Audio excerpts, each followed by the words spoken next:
I don't have time for this. Things are supposed to go smooth today.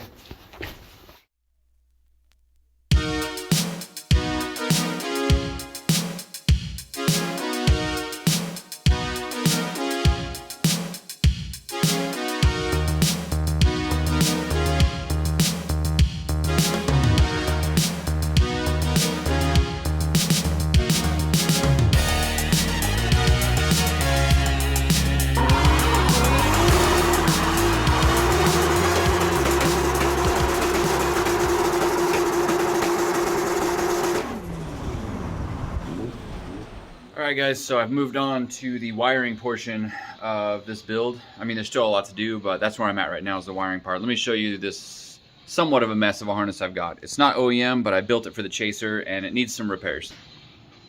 So the coil stuff is a big mess. The rest of it's not bad. It's not super pretty, but everything worked and it was tucked pretty nicely on the engine bay. This is down at the ECU side. Like I said, it all works. It's all labeled pretty well. But when I put it in the car, I usually tend to tape stuff and heat shrink it together. But it's got a O2 sensor, it's got a flex fuel sensor, it's got oil, fuel pressure, oil temp, all the good stuff, all the important stuff that matters. But the coils were not in the best shape. So what I'm doing is I'm going to put a Deutsch connector where the coils go. That way I can quick disconnect it, and I'll build the coil harness on the car to the exact length that I want it to. So right now I'm just getting back to some clean wire, cutting this stuff all up, and then putting the connector in place, so it'll make this a lot nicer and I can get rid of this and build a nice coil harness. Alright, so that was a bit of a challenge, but I was able to get that all done. And I had to extend the ground wire because it almost reached, but it wouldn't quite push in there. So unfortunately I had to add a little bit there and it got really bulky. But I'm not super concerned about the bulk. I just want it to be able to be disconnected easily. So now I can go out to the car, lay the coils out, build the harness to the length I need to, and then I can terminate it all right here, and then it should plug in when I lay the harness out. Alright, so I was able to find a kit that I'd ordered a while ago that actually has the boots in it. Although I am reusing my connectors from the junk harness, and I'm reusing the pins and some of the wiring, but I'm replacing everything that's critical, and having these boots allows me to make it look a lot nicer. So I measured 4 1/4 inches between coils, so I'm using that as my center line, 4 1/4 between each one. And then I'll have one each. I'll have each one able to flex into position so they can go around. The wiring can go around each coil. And then basically, these coils have 2 grounds, 1 power, and a signal. So I take the 2 grounds, tie them together, and then take the 2 powers. I mean the power from each one, and then daisy chain them together. Instead of running so many wires, I'm trying to keep it as minimal as possible. And there's not a huge power demand on these like I used to think. Using huge heavy gauge wires. So this has turned out pretty good. I'm going to shrink each one of these and then come back and then shrink over them. So where it overlaps, there'll be, you know, like an extra 5 or 10 mil of heat shrink there to keep them together. It's coming together good. Alright, so I still have to terminate this, but I've got my 6 coil wires and a power and a ground. And then that'll go to a Deutsch connector that's in my harness. And these are all nicely terminated and heat shrinked, so that should work out well. I just need to go make sure they actually fit on the car. I just did 4 1/4 to 4 1/2 between these. They're not all perfect, but if they fit on the car, then that's all I care about. Alright, it took some convincing to get it in there, but they go under each coil and it fits pretty well. This was just a quick clip. Obviously I have to finish terminating here to the Deutsch connector, and then once I do that I'll come back and install it a lot better. Probably tuck those. But this last one's a little bit complicated because the wires get kind of stiff back there and you're fighting with the coolant hose, the heater hose. But all in all, I'm pretty happy about that. I wish I had better looking valve covers, but this is what we got for now. Obviously the engine's in place. This was a turbo that Jake and I put a center bearing cartridge in. It's a GTX 3076. This one is a real Garrett turbo. That was actually on Trenton's car years ago, and there was some tire debris or something that got sucked in with the filter off and it smoked the turbo. It was brand new. So we put a a wheel, a new billet wheel, and a new bearing in there. So hopefully that that does the job. And then I'm using these Wiggins clamps throughout the whole intercooler piping. So I have those on my chaser and they worked really well. So I want to do this whole setup like that. I'm going to do all the intercooler piping myself, and everything except this will have a Wiggins clamp. So that's a project for tomorrow.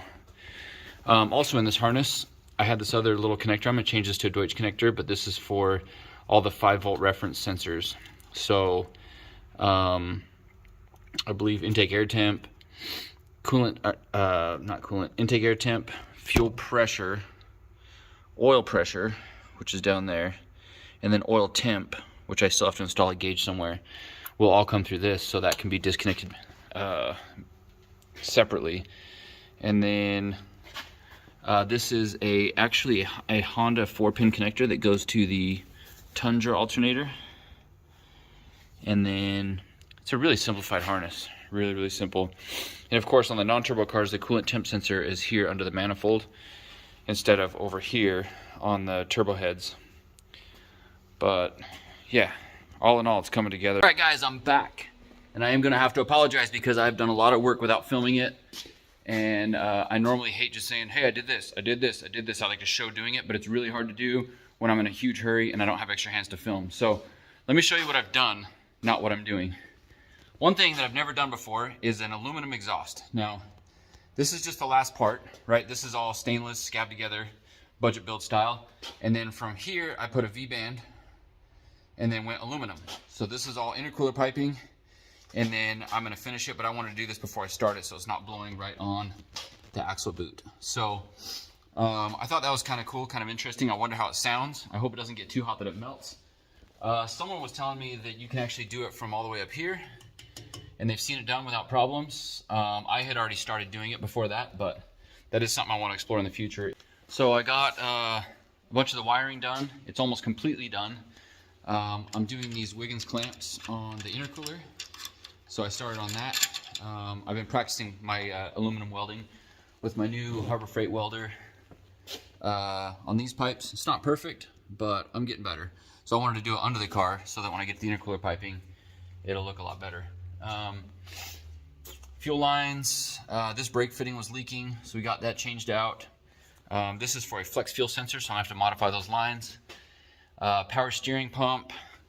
Everything's coming together pretty well, so I'm going to drop the car back down. I'm hooking up powers and grounds inside on the wiring harness so I can get the car to crank over and get the ECU to connect so I can actually make it work. I did power up the fuel pump and it was leaking out of a couple of the lines, so I had to modify some lines. Oh, I can't zoom out. Had to modify some lines to the fuel pressure regulator. So I'm going to drop it down, get that hooked up, and see if I got fuel pressure with no leaks, and then I can move forward on cranking it over. All right, guys, we are back. Today's a big day. I got, I think, most everything ready to get this thing cranked up and started. There's a couple sensors I haven't hooked up yet, but I got everything in place that we should be able to crank it over and start it. So I'm gonna go grab the laptop, load a base calibration in here, and start cranking it. And hopefully, if I did everything correctly, I had to fix the wiring harness again, but if I did everything correctly, it should fire up. So let's take a look. So we just we drained out the old fuel, which was probably stinky 91. Didn't smell fresh at all, and we put some old stinky ethanol in there. I had some ethanol from the end of last year, so hopefully it's still good. But that was a whole other incident. I'll make a video about that. We had a fueling incident that was not good. But anyways, the car's full of ethanol now, and so this car I want to tune specifically on ethanol. We gotta check the fuel system and make sure that works, make sure there's no leaks, and then start cranking it up. So let's power on the fuel pump first, which is, there we go. Any leaks up there? Fuel pump circulating. Still gotta hook this up so we know what our fuel pressure is, but I had to fix a couple of these lines. There were some leaks on some of these old lines. So I put some new lines in it, but so far so good. I have a flex fuel sensor. I haven't installed it yet. I may not do that before this first event we're going to. Okay, that's all good. Fuel pressure. Now let's plug in the laptop. All right, USB cord comes from the ECU that's tucked right there, all the way up and over. Of course, we're gonna put the dash back in. USB cable right here. I like to keep it usable or handy. Plug that in. Laptop on. Okay, we'll turn the ECU on. ECU's on a switch. Let's see. Use client software. I was messing with this a little bit yesterday. Base calibration should be good. Okay, let's give this a shot.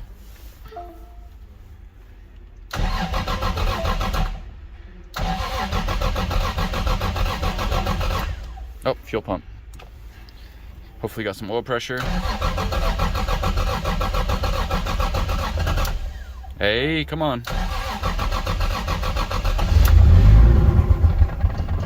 No way. Are we going? Almost. Cold start.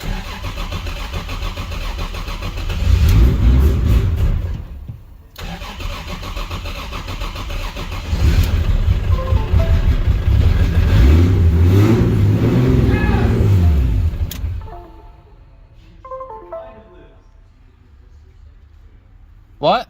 It kind of lives. It will live. I thought you made a noise like there was an emergency. No, I just shouted for joy. Oh, okay. I didn't like that. We've had too many emergencies lately. Too many emergencies. All right. So it's running. Let's try it again.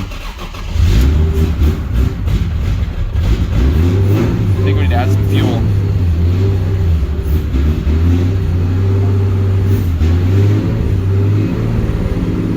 Let's come over here and we'll just add some fuel.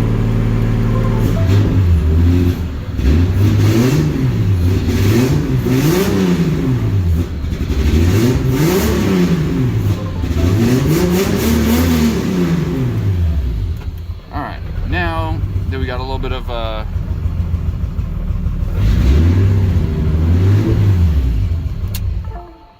okay, now that that's good, let's go check the oil. All right, now the oil cooler should be full, the filter, everything, so hopefully we're close. I think we put almost 7 or 8 quarts in here with the 2 oil coolers and the remote filter and all that stuff. Where are we at? It's too clean. That's right on the money. That's right above the full line. Right above? Yeah, right above it. That's where we like it. That's perfect. Cool. All right, next step, I've got to connect. This is the intake air temp, fuel pressure, oil pressure. So I've got to wire those up to a Deutsch connector and then hook it up there. And then I've got to build intercooler piping still and build an intake. And then I think we're pretty much ready to go on the dyno at that point. Oh, and I got to wire in VVTi. Just a few things, but it runs. So great success.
So that's the first time I've ever driven this car. Couple things. I have this power steering adjusting knob for the Volvo power steering. That works amazing. Like, I'm really impressed at how the steering works.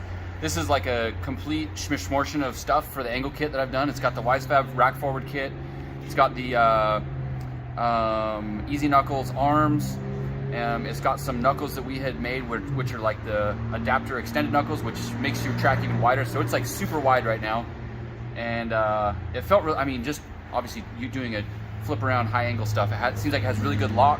I don't feel any weird like Ackerman binding weird stuff, but transmission, we had it up in the air the other day. It does grind second to third, which really sucks because all I want is a transmission that shifts from second to third, and it doesn't seem to do that. But clutch works good. Everything seems to work good. Car idle's good. Like, I'm happy. We have like 2 days left to prep the car, and this is a good sign that so far, the first time moving it with wheels on the ground, things went okay. So now we got to finish some wiring, get it on the dyno, and by the end of today, I want this thing making 420 horsepower. Let's go. All right, guys, it's on to the intercooler piping portion of everything. I got the sensors done. They're all working. Oil pressure, fuel pressure, intake air temp. I wired all that up. So, good to go. Now, I've been putting this off to the very end. I want to dyno the car tonight. I have to weld all the intercooler pipes up. I think I showed you before, I'm using these Wiggins clamps. I'm actually welding them right to the intercooler. This is something Kelly did on my Chaser, and I really liked it. So, no, don't show that part. Let's try that again. There's no good welds. Just don't show any of it. Woo! So, that way there's no rubber clamps. If you guys follow my videos, you would have seen towards the end of last season in Hot Pit, I actually lost a battle, and we were cruising to the top. Like, we were cruising to the top 4, and I lost a battle because a rubber coupler came off, and it was like devastating, right? And it's like, you can't check your couplers every time. Even if it's tight, sometimes they slip off if they get too much oil seeping through them. Anyways, these Wiggins clamps, they don't come off. It's basically, here it is. It's basically a mechanical metal clamp that ties 2 pieces together, and it uses 2 O-rings in there. So it has a little bit of flex, like a coupler, but there's no way that's coming off. Like, that is just, it's not coming off. So I'm welding those directly to the intercooler. I'm going to do the piping all the way up to the turbo. The only coupler we're going to have is on the throttle body because it's like a 3.5 to a 3-inch, and it's just really weird to try and make it. The Chaser actually is welded right to the throttle body, but this one I'm going to use rubber and cross my fingers that we don't have a problem with that one coupler.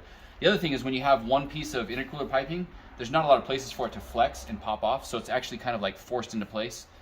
I don't know, we'll see how that goes. Usually I solid mount my engines, but this one is actually on rubber mounts, so I don't know how all that engine flex is going to affect everything, but either way, we're going for it. I'm going to weld this up, weld the intercooler pipes, get all that stuff fabricated. It's actually a fun part of the build, but I'm still kind of new at aluminum welding, so my welds aren't amazing, but it's all practice, right?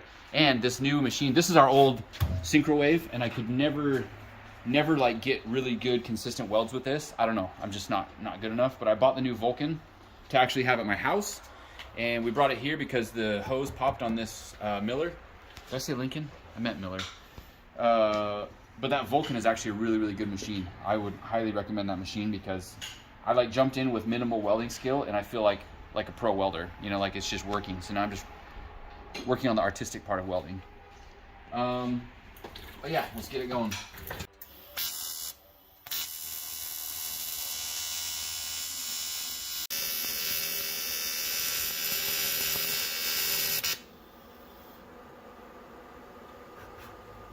Beautiful. Go test fit it.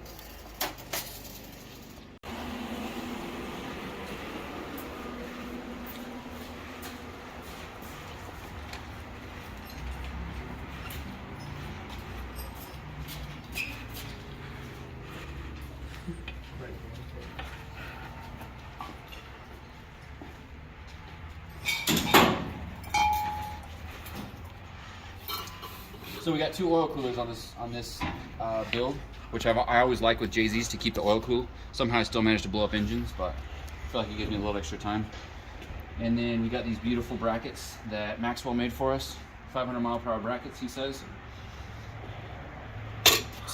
Hey, all right, slide this up in there.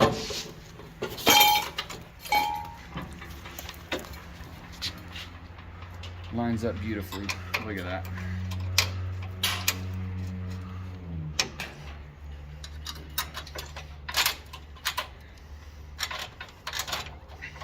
Aren't those like garage door brackets? Just beautifully. Are they?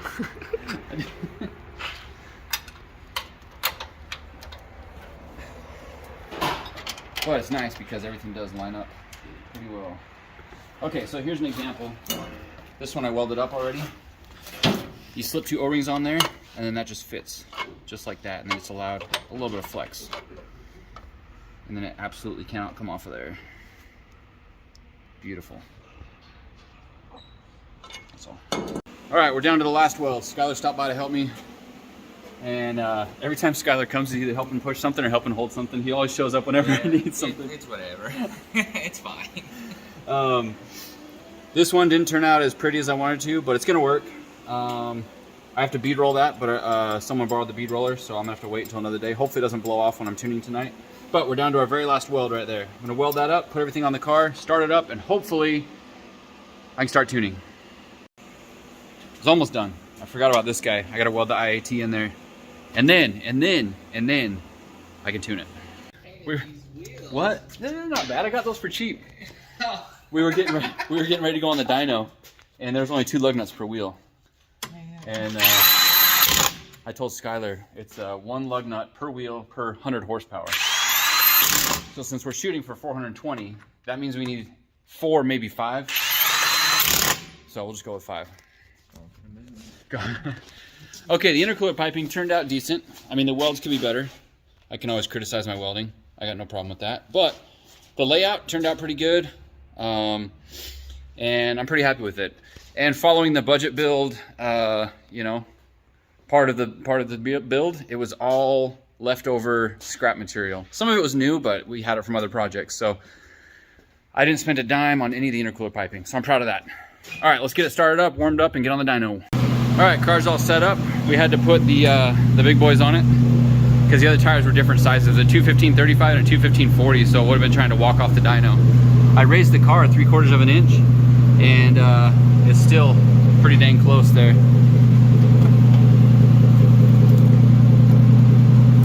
I guess I could take the fenders off. Maybe I should do that. It won't look as good, but I'm just trying to get the car tuned. We spun the car on the rollers, got it all going after we raised it up, put the big wheels on, and it was rubbing. We took the fenders off because I figured that would be an issue, but we ended up having a little issue right there. So we got to do some Tuesday afternoon fender rolling.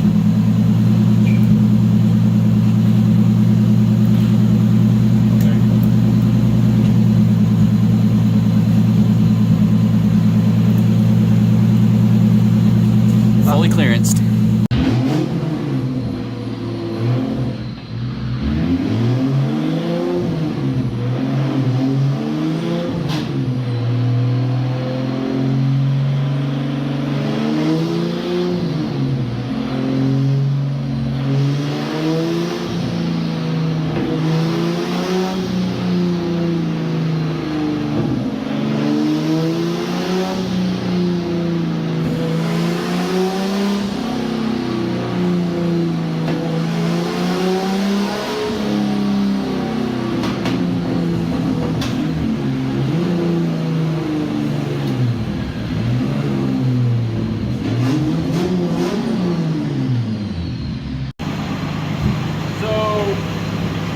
Sounds really, really crispy. That high compression, like, and this is a tune, whatever was on the car last, which is who knows what. It's definitely not for this turbo, for this engine, all that stuff, but it sounds like we're in the ballpark. I'm not starting from scratch, so it's always nice when you can just make some changes.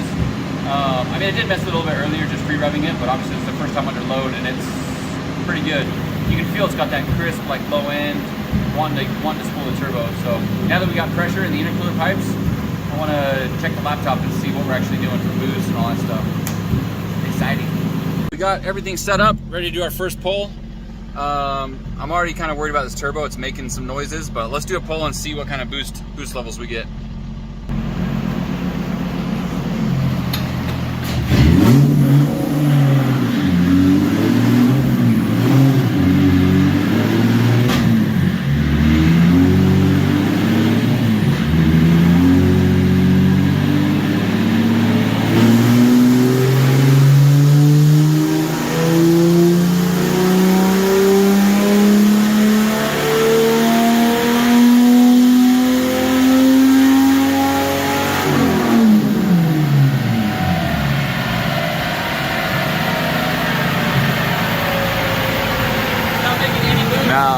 What kind of numbers did we get over there?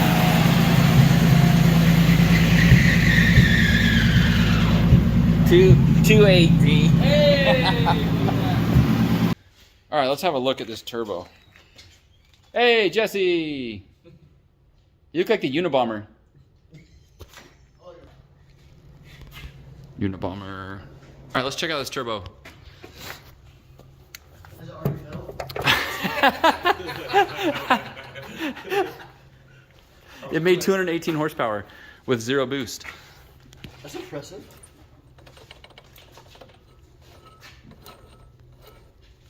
Yeah, that's not good. So that's coming out tomorrow. I've got this one, journal bearing cheapy boy. I might do that, or somewhere over here on one of these engines.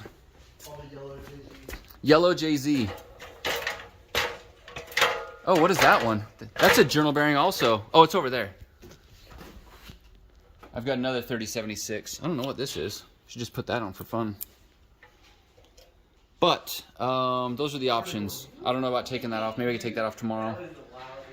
But I might just run that journal bearing one. So that's it for tonight.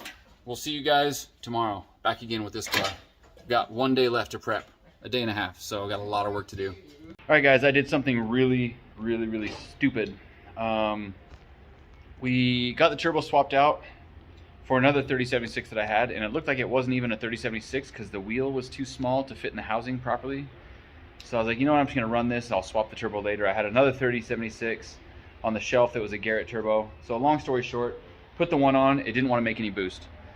Swapped out the wastegate, put stiffer springs in it, and it still wouldn't go above 7 psi. It was really late to spool, really slow to spool, and wouldn't boost over like 7 psi. Changed the wastegate stuff out, and it did the same thing. I was like, okay, something's wrong with the turbo. It must be because the wheel's too small or whatever. So I pull it off. I grab my Garrett. It took me like an hour to get it off the shelf. I had to pull it off of one of the engines up there on the shelf, and I was on a ladder trying to get a turbo off of a big housing. It sucked. Did all that stuff, brought it down, was like, all right, cool, we'll do that. And then I'm putting it in the housing, the core in the housing, and I don't know what made me think about it, but I was like, something just doesn't seem right. I wonder how the wheel, oh yeah, I was like, whatever turbo this other one was, let's check the wheel size versus the housing. So I'm looking, I'm like, this doesn't look right. So I grabbed the new one, the Garrett, I put it in there, I'm like, this doesn't look right either. So then I grab a 35 that I had laying around, and I stuff it in there, and the 35 goes in the housing, which means if it was a 3076 housing, there's no chance that 3582 is going to fit inside that housing. It would have just like, boom. But it fit all the way in. I was like, okay, something's not right. So then I start taking some measurements, 62 versus a 56 millimeter. And long story short, this is a 35 housing, not a 3076 housing. So fortunately, I have a few 35 turbos laying around. And so I actually have a 3576, which is perfect because I have this welded modified housing, which will fit on a 76. And then this is already a 35. So I had the perfect turbo to fix my problem, fortunately. But that explains why it wouldn't spool. Really stupid. I don't know why I thought that was a 3076. I've had this manifold, and the housing's welded to the manifold. So that's why I was stuck using this turbo. But anyways, problem solved. I have this used turbo that should still be okay. It's a ball bearing turbo. So now I'm going to put this all together. It's going to end up making way more power than I initially anticipated, which is not a bad thing, but also not a great thing. So I'm excited to get this done and then get the dyno going with this turbo on and see just what it does. But now the wastegate's cranked to the moon. I'm worried we're going to hit 30 pounds of boost on the first pull. I got all the turbo nonsense sorted. Wes came and helped me put some of the interior stuff in here, so the car's coming together. Look at that fancy seat. But it's time to finally start tuning. With the new turbo, it's a 3576. So it uses the same compressor housing, luckily. The correct exhaust housing, which was already welded to there. So now we got it all figured out. Should be making some boost. I took the wastegate off, put the correct springs in there, set the base timing. So now we're ready to do some pulls. I'm really thinking, I don't know, hopefully we don't overboost, and I'm hoping we make around 400, 420. 420 is the number I'm looking for. Since I'm here by myself, I'll just be recording with my phone out the window. And let's do our first pull.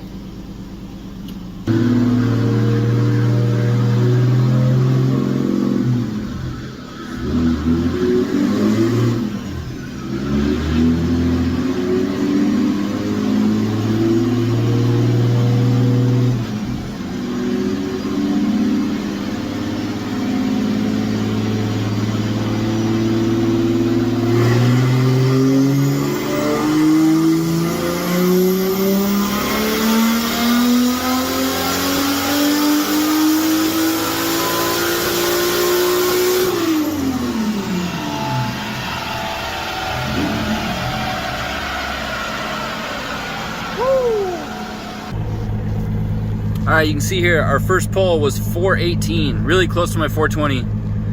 366 torque. We got a couple of pulls there. That was before the turbo was working well.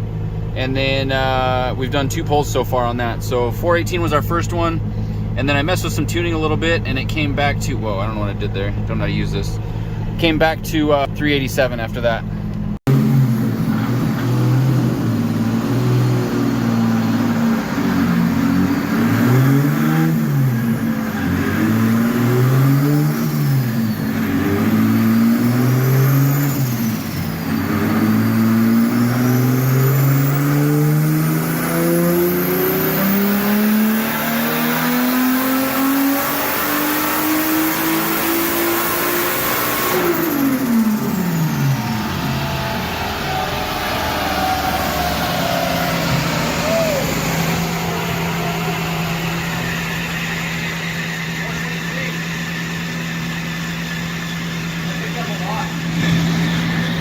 Car wants timing.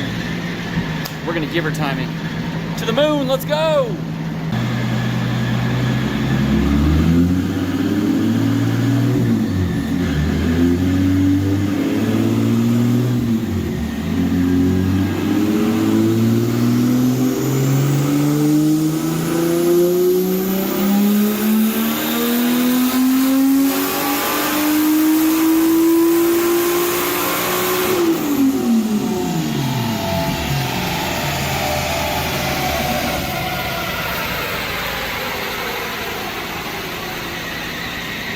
So our horsepower and torque went down on that run, so we know we're at the limit. So I'm gonna back it off 1 degree, maybe 2 degrees, and call it good on the timing.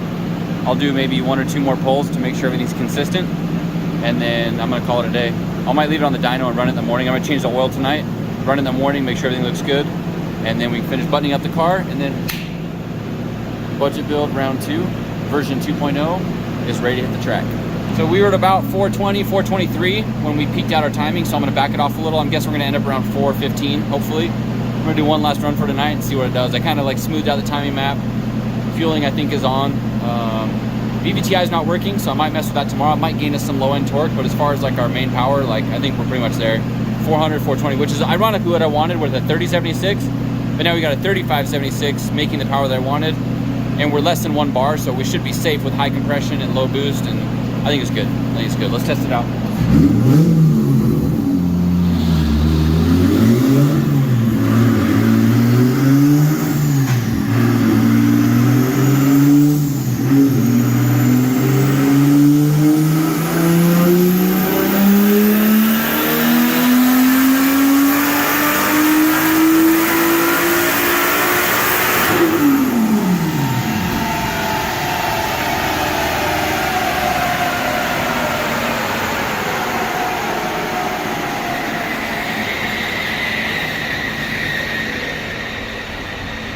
There's our final number.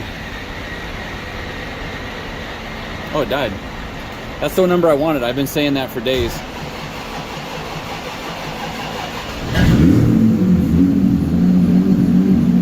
Cool, I'm gonna leave it at that. That's it for tonight. We'll see you guys tomorrow.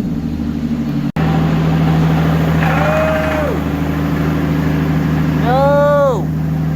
Go up there.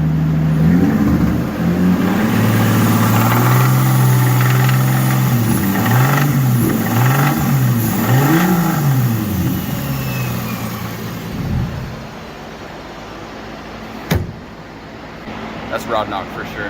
I recognize rod knock from a mile away. We didn't lose oil pressure. I know we didn't lose oil pressure because I logged the whole thing. So maybe too much timing, maybe too much compression, I don't know. That sucks. That sucks.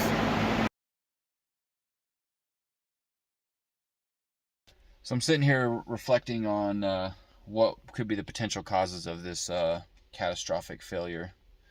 And I was talking to Jesse and Jake about it, and it's like, I don't even remember what it's like to be devastated by a catastrophic failure because I'm so used to it at this point. One thing that I'm thinking about this, I want to learn something, right? If it's a brand new motor and I got knock after 10 dyno pulls or so, what caused it, right? And I think if there was some sort of assembly error, because I plastic gauged it, I checked all the clearances, the rods were cut, the crank was cut, everything was in spec. So I don't think it was that. I don't think that there was an error with that. I think it would have had a problem sooner. But looking at the logs, let's flip this around. What happened on the very last pull, you can see we're ramping up RPM all the way. We hit the rev limiter, clutch in, and this was the only time that the engine stalled. You see right there, the engine went to 0 RPM and it stalled. It went from idle, there's a little idle, went to 0 RPM. Oil pressure obviously goes to 0. I never really assumed that this would be a problem, but I'm starting to think that maybe this was the problem. If you have, you know, a bunch of heat in the crankshaft, the oil, everything, as soon as you come off of that, you know, as soon as you come off of that high RPM, high heat pull, and then you go to completely 0 oil pressure, I wonder if the bearings have enough heat in them that they can, you know, if you lose that oil film, if they can actually stick to the crank and then like micro weld or just, you know, cause some sort of sticking to the crank where when you start it next time, it peels a layer off the bearing, and maybe that does it. The reason I say that, okay, because if you look, this was the pull, it sat for a little bit with not running. You see I hit the throttle a couple times because I couldn't hear it. It's like, oh, the engine's not running. And then there's cranking somewhere over here at RPM. Cranking, starts up, and that's when we heard the knock. So there's no knock at the end of the pull, but there was knock as soon as we started up. You can see grrr, grrr, grrr. There's the revs with the noise, and then I shut it off, and that's the end of the log. So being that it knocked immediately after that event, it starts to make me think, okay, let's look at what's a potential problem. The most likely problem would be whatever happened before this event, right? Which would be this 0 oil pressure after a hard, hot pull. So I don't know for sure, but that's my suspicion. And the other reason I bring this up is because I swear I've had instances like this before on the track where you're doing a hard pull, high RPM, and then the engine stalls because, you know, you clutch in and then the idle's not quite high enough to recover, and then you go to crank it and it was like and then it starts up and then it knocked. And so when it's slow cranks like that, that's what tells me that, you know, you've got obviously a lot of friction or heat or expansion or whatever causes that in the bearings. And then the motor's tight, right? You've got a tight motor at that point. And so I've had that happen before, almost identical, where you stall, you have a really, really slow crank, and then it knocks after you start it up. So that's my suspicion at this point. Anyways, I'm bummed. All right, guys, super unfortunate what happened to the car. Well, unfortunate isn't the right word, but I've got some more suspicions. I'm not gonna talk about them in this video. We just finished editing that video, so thanks for watching, guys, of course. But you already know we're on it. We're gonna get this thing figured out. We're gonna get it torn apart. I want to get it fixed, and the next video is going to talk about what happened to it, what we figured out, all the forensic diagnostics involved with that. So we'll see you on the next one. Thanks for watching. If you would, subscribe. That would help me out. And I'm going to keep going with automotive content. I like this new series. I'm glad to be back working on cars instead of my shop, and ready to start driving this season. See you on the next one. Bye.